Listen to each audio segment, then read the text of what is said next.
आज है 8 सितंबर 2021 वेडनेसडे का डे है।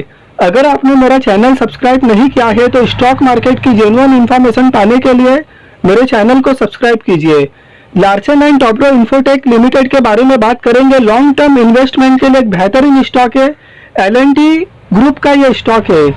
इस स्टॉक ने पिछले कुछ समय में बहुत अच्छा रिटर्न दिया है और लॉन्ग टर्म इन्वेस्टमेंट के लिए काफी बेहतरीन स्टॉक लगता है। इस स्टॉक का करंट मार्केट प्राइस 5420 का है। तो लॉन्ग टर्म इन्वेस्टमेंट करने के लिए हमको ऐसा लगता है कि 5420 ये बहुत ज़्यादा प्राइस है।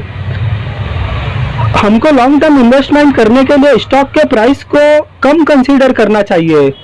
हमको जो कंसीडर करना चाहिए वो कंपनी के बिजनेस के ऊपर कंसीडर करना चाहिए। हम लॉन्ग टर्म इन्वेस्टमेंट वैसे ही कंपनी में करते हैं जिन पर हमको भरोसा होता है कि उनका बिजनेस लॉन्ग टर्म में सरवाइव कर पाएगा, उनका बिजनेस लॉन्ग टर्म में ग्रो होते जाएगा, तो ही हम लॉन्ग टर्म के लिए इन्वेस्टमेंट वैसे स्टॉक में करते हैं। तो 5420 देखने में प्राइस बड़ा लगता है, लेकिन कंपनी का जो बिजनेस है वो बिजनेस इतना बेहतरीन है कि 5420 ये प्राइस भी कम ही है, कोई ज़्यादा प्राइस नहीं है। अगर हम एग्जांपल लेते हैं तो MRF का स्टॉक कभी 10,000 पर था, 20 पर गया, 30 पर गया, 40 पर गया, 50 पर गया। तो जैसे जैसे प्राइस इंक्रीज होता था हमको महंगा लगता था। आज वही स्टॉक 80,000 पर ट्रेड कर रहा है। डिक्सन टेक्नोलॉजी कभी 4,000 पर था, वो स्टॉक 5 पर गया, 6 पर गया, 7 पर गया, 10 पर गया, 15 पर गया। जैसे जैसे प्राइस इंक्रीज हुआ वो हमको महंगा लगता था। वही स्टॉक 20,000 पर गया और फिर स्टॉक स्प्लिट हुआ और फिर वापस 4,000 पर आया। बजाज फाइनेंस मार्च 2020 में 1800 का लो बनाया था। 1800 का लो बनाने के बाद में 2,000, 3,000, 4,000, 5,000, 6,000, 7,000 को भी पार किया और आज 7,500 पर है। तो इतने सारे एग्जाम्पल्स हैं कि क्वालिटी स्टॉक कभी रुकते नहीं है, टाइम के साथ में बढ़ते हैं। लेकिन ऐसा नहीं है कि कोई भी स्टॉक एक ही ट्रेंड में उनका प्राइस इंक्रीज होते रहेगा। थोड़े बढ़ेंगे, थोड़े गिरेंगे, कंसोलिडेशन जोन में भी जाएंगे, कभी रेंज बाउंड भी रहेंगे। लेकिन अगर कंपनी का बिजनेस अच्छा है तो स्टॉक का प्राइस टाइम के साथ में बढ़ना ही है।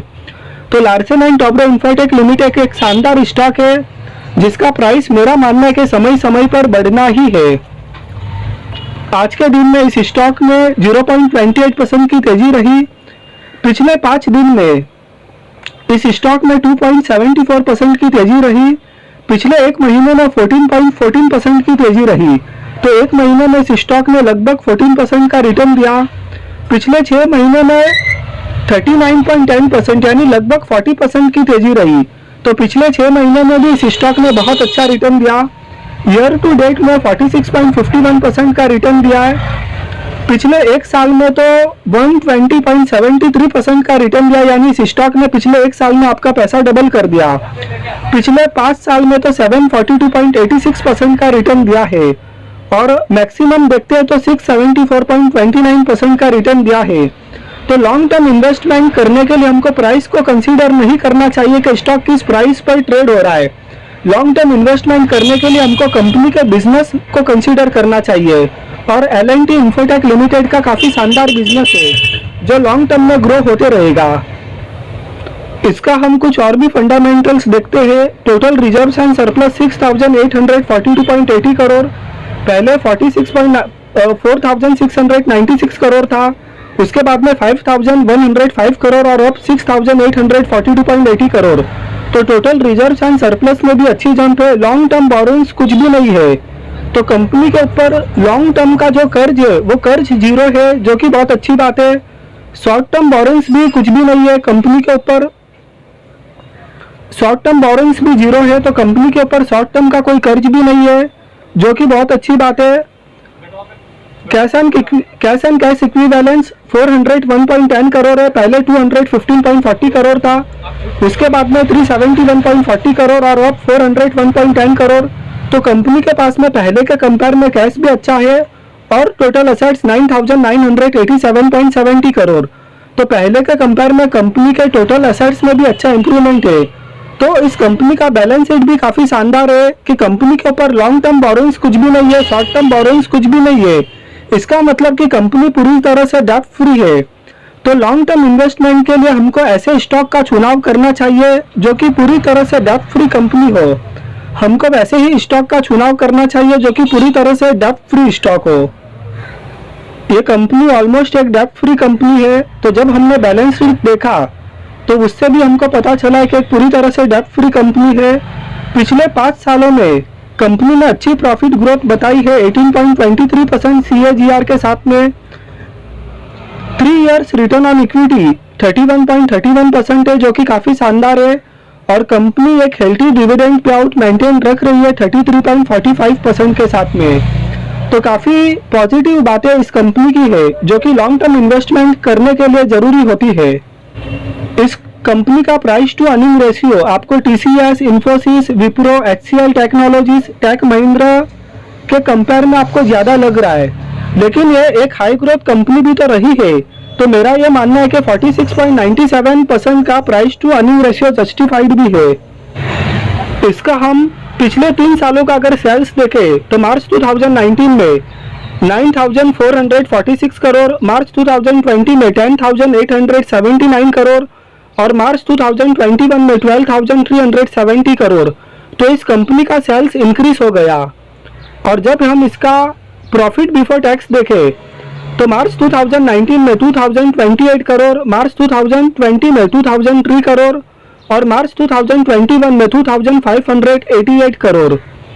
और जब हम इसका नेट प्रॉफिट देखें मार्च 2019 में 1,516 करोड़, मार्च 2020 में 1,520 करोड़, मार्च 2021 में 1,936 करोड़।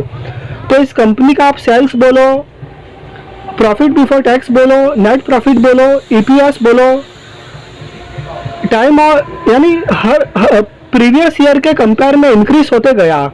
ये तो सिर्फ हमने 3 साल का देखा। अगर आप थोड़ा आप इसका पिछला डाटा देखोगे तो और भी आपको अच्छा इसका डाटा दिखेगा। तो टाइम के साथ में कंपनी के sales, profit before tax, net profit, earning, EPS, price to earning EPS, तो ये सब है ना इंक्रीज होते गए। पिछले 5 साल में इस स्टॉक ने सालाना एवरेज रिटर्न 53% का दिया। पिछले 3 साल में इस स्टॉक ने सालाना एवरेज रिटर्न 40% का दिया। पिछले 1 साल में इस स्टॉक ने सालाना एवरेज रिटर्न 117% का दिया है। तो बहुत अच्छे CAGR का रिटर्न इस स्टॉक ने दिया है। यहाँ पर 10 साल का डाटा अवेलेबल नहीं है क्योंकि कंपनी इतनी पुरानी लिस्टेड नहीं है। प्रमोटर के पास में 74.25% का स्टेक है, FIIs के पास में 13.07% का स्टेक है, DIIs के पास में 4.77% का स्टेक है, पब्लिक के पास में 7.91% का स्टेक है। तो बहुत स्ट्रांग शेयर होल्डिंग पैटर्न इस कंपनी का है। प्रमोटर के पास में एक बड़ी हिस्सेदारी है और एक बड़ी हिस्सेदारी प्रमोटर के पास में होना अच्छी बात है, क्योंकि किसी भी कंपनी में जब प्रमोटर के पास में बड़ी हिस्सेदारी होती है तो प्रमोटर ये कभी नहीं चाहेगा कि कंपनी के साथ में कोई गलत हो, कुछ भी गलत हो, क्योंकि कंपनी के साथ में कुछ भी गलत होगा तो सबसे ज़्यादा इफेक्टेड कौन होगा? प्रमोटर होगा, क्योंकि प्रमोटर के पास में सबसे बड़ी हिस्सेदारी है। तो प्रमोटर के पास में एक बड़ी क्वांटिटी होना भी एक पॉजिटिव बात है। तो यहाँ पर इंस्टीट्यूशनल इन्वेस्टमेंट भी अच्छा है, जैसे कि FIIs, DIIs, और पब्लिक के पास में भी एक ठीक ठाक स्टेक है 7.91% का। तो शेयर होल्डिंग पैटर्न भी काफ़ी अच्छा लगता है देखने में। इस स्टॉक का मार्केट कैप 94,678 करोड़ है, एक लार्ज कैप की कंपनी है। इस स्टॉक का हाई 5,539 का है जो कि हाल फिलहाल का ही है। इस स्टॉक का लो 2,310 है। प्राइस टू अर्निंग रेशियो 47 का है जो कि देखने में थोड़ा महंगा लग रहा है, लेकिन क्योंकि एक हाई ग्रोथ कंपनी है तो ये प्राइस टू अर्निंग रेशियो भी जस्टिफाइड है। बुक वैल्यू 417 का है। डिविडेंड यील्ड 0.74% का है। रिटर्न ऑन कैपिटल एम्प्लॉयड 37% का है जो कि बहुत अच्छा माना जाता है। Profit before interest and taxes को डिवाइड करते हैं टोटल कैपिटल एम्प्लॉयड से, तो रिटर्न ऑन कैपिटल एम्प्लॉयड निकल कर आता है 37% का। रिटर्न ऑन कैपिटल एम्प्लॉयड बहुत अच्छा लगता है। रिटर्न ऑन इक्विटी 30.50% का है। जब शेयर होल्डर्स इक्विटी को डिवाइड करते हैं एनुअल प्रॉफिट से तो रिटर्न ऑन इक्विटी निकल कर आता है, तो 30.50% का रिटर्न ऑन इक्विटी बहुत ही अच्छा माना जाता है। फेस वैल्यू 1 रुपये का है। तो लॉन्ग टर्म इन्वेस्टमेंट के लिए बेहतरीन स्टॉक है। 5,000 के ऊपर इस स्टॉक का करंट मार्केट प्राइस है और टाइम के साथ में इस स्टॉक का प्राइस भी इंक्रीज होना ही है। 5,000 से 6,000, 7,000, 8,000, 9,000, 10,000 जाएगा। बस खाली संयमित बन के इस स्टॉक को होल्ड करना पड़ेगा। ये स्टॉक आज 5,500 के करीब ट्रेड कर रहा है, तो ये स्टॉक अपने लो लेवल से इस लेवल पर पहुंचा है और इस लेवल से भी आगे हायर लेवल तक पहुंचेगा। बस सिर्फ संयमित बन के इस स्टॉक को होल्ड करने की ज़रूरत है। तो वीडियो आपको पसंद आया हो तो लाइक कीजिए, चैनल को सब्सक्राइब कीजिए। Thank you.